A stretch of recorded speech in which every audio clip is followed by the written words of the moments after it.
If you like space travel, Bill Nye the Science Guy, who is a real scientist, by the way, did a Kickstarter for kind of a solar panel that flies through space using photons as propulsion.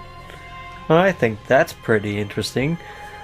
Because, like, one problem with space travel is that our propulsion system is not very efficient. You have to stock up on a lot of fuel to be able to get anywhere far anytime soon. And, like, it will take a long time to travel through space regardless, because we don't travel as fast as light, which would be really efficient. I thought that was pretty interesting when I learned about that Kickstarter, because, like, I find space really interesting. Like, it's honestly been one of the most interesting things to me when I was a kid, and I've always liked space. I used to care about astronomy, but not so much anymore. I just care about the science of space now. Like, I find this prospect of, like, other life interesting, and other planets and galaxies, maybe even multiple universes, that kind of thing.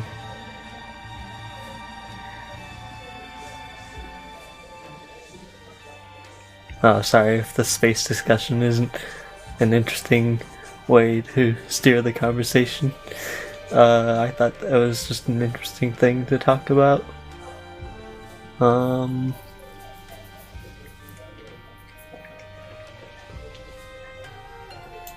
Let's see.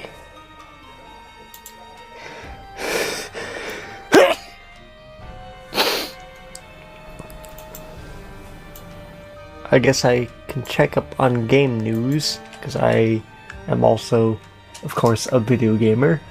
It's my primary hobby, and the thing I care the most about, honestly. If you like arcade racing games, there's a game called 90s Arcade Racer. It's by someone called Pelican13, and he was known in the Sonic fan community for making proof of concept 3D, well, 2.5D remake of Sonic 2. He made Emerald Hill Zone Act 1 and 2 in it to showcase his work. And this is a well-known fan game project called, I think, Sonic 2D Remix? Something like that. But it was popular enough and good enough that a lot of people got interested in it, and he got a lot of interviews about the quality of his work, and people were telling him that he should work on his own video game that he could actually sell, so he decided to go and do that.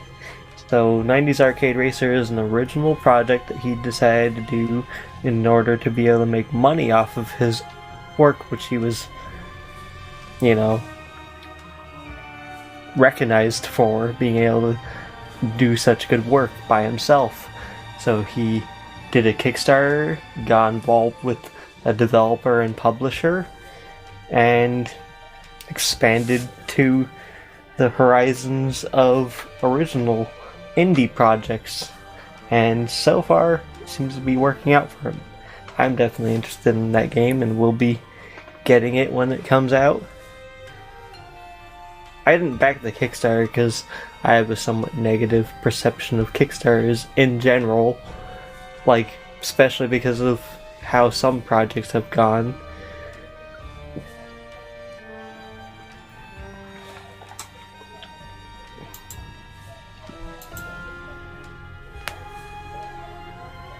Okay, I'm back.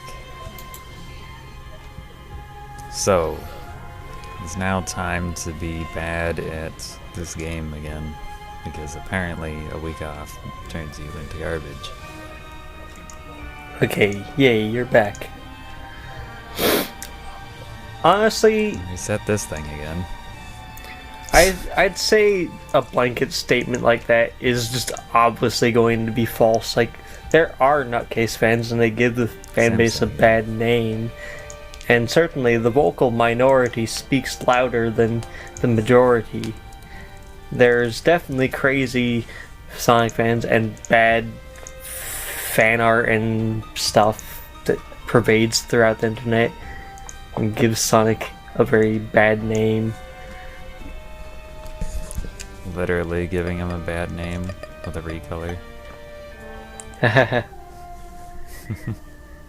But like, honestly, obviously it's going to come down to opinion anyways, but I like the earlier Sonic games and some of the newer games, but I'd say that the series quality definitely varies a lot.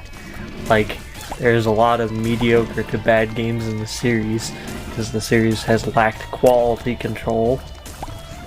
They just seem to experiment with however the fuck they want without thinking about actually developing one concept until it's actually good. They just do whatever comes at the top of their head and just run with it, and then switch to something else when they get tired of it, which is usually after only one game. Like, well, I'll do this for this game and then do something else for the next. Which is honestly a pretty haphazard way of developing games, and honestly, I don't care for it that much.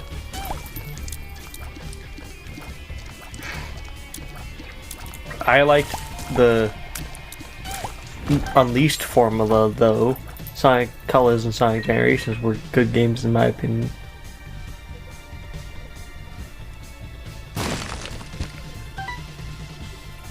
Sonic 1, 2, 3, and Knuckles, and to an extent CD were good in my opinion. But other than that, you don't have a whole lot of great in the Sonic series, and even my opinion, I grew up on Sonic. Like, I can tolerate Sonic Adventure 1 and 2 to an extent, but I hate genre roulette, and those games are full of it. So even someone who's been a fan of the series from the start to the present, I can acknowledge it has a lot of problems, especially since the series seems to lack its own identity, because Sonic is never the same experience. Like, there's not just one interpretation of what Sonic is, unlike Mario. Mario always is the same sort of game, usually. It's been very... sometimes to a detriment, even. Yeah, like, it's the opposite problem where it doesn't change enough between games. You need a kind of a middle ground between the two. Because if you stifle creativity a bit when you don't innovate, but if you innovate too much, then you don't get to actually develop your concepts enough. I do want that champion belt. You could say that playing so many games and definitely being a fan of both Mario and Sonic from when I was a kid has let me learn a lot about games and in terms of like development, and get a good sense of like what is good or bad about a game. And I've become really critical of games throughout the years. Like, I usually have a very set of principles that I adhere to when it comes to the games that I play and the games that I like. Well, that was convenient. There are some just things about randomly get Curse the Maze into the secret room. games that I'm against and something that I'm for, basically. So the more good a game has within my perception of what's good in the game, the more I'll enjoy that game. Of course, I have different perceptions of what's good about a game than other people, but one thing I definitely hate is unnecessarily large difficulty spikes, like when a game just suddenly becomes a lot harder.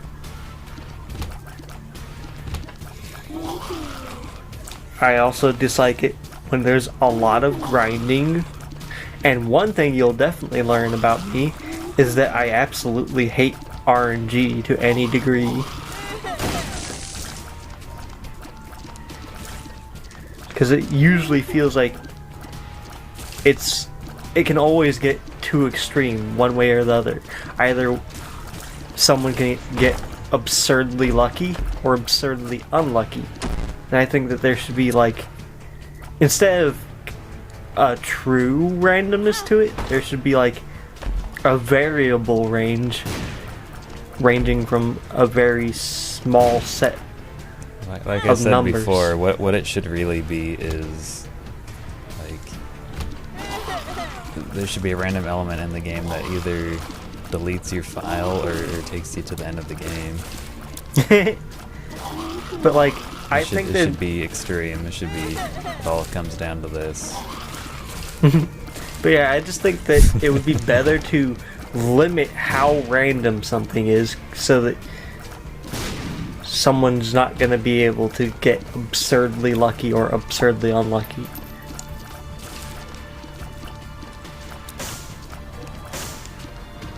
I just don't like, well, when it comes to like a competitive game, I don't like RNG to be a very big part of the equation. Oh yeah, that's definitely annoying when I can deal with some, but it shouldn't be like very heavily weighted on it. I just think that personally, like, it would be a lot more enjoyable for me if it wasn't so extreme in how random it could be. I would play Pokemon competitively more if it weren't for that. Because I think it's an interesting concept. It's just that critical hits and like random status effects win games too much. In fact, let me use a Pokemon example for what is kind of okay in my book.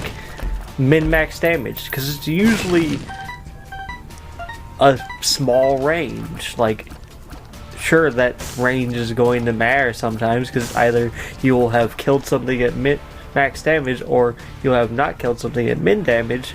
But still, it's usually not a large part of who wins, really. But it can be at times. It can be, but it's usually not.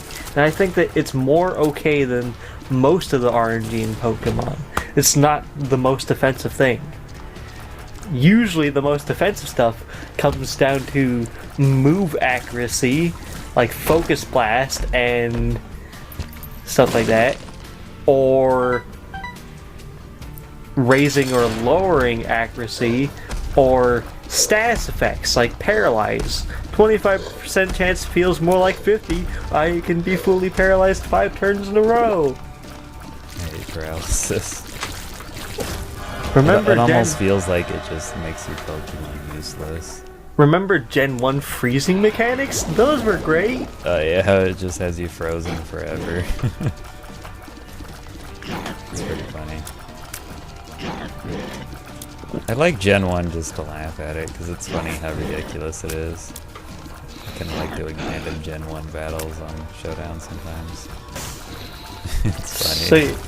So yeah, honestly, I think min-max damage in Pokemon is one example of what is tolerable RNG to me, because it's still random, just not completely random. It will randomize between a small set of numbers within a small range, so the result will only vary by a certain amount. And I think that that's honestly more okay to me, when it can be so extreme that it could either be from 1 to 1 million. It's like, that's too much.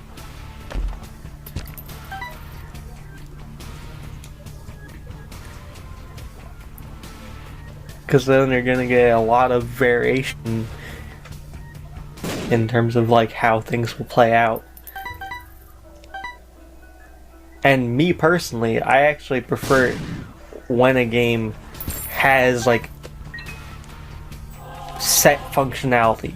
Like, this will behave that way. Like, this is pattern based. You can learn it. You can adapt to it. You can get better at it. You can get faster at it.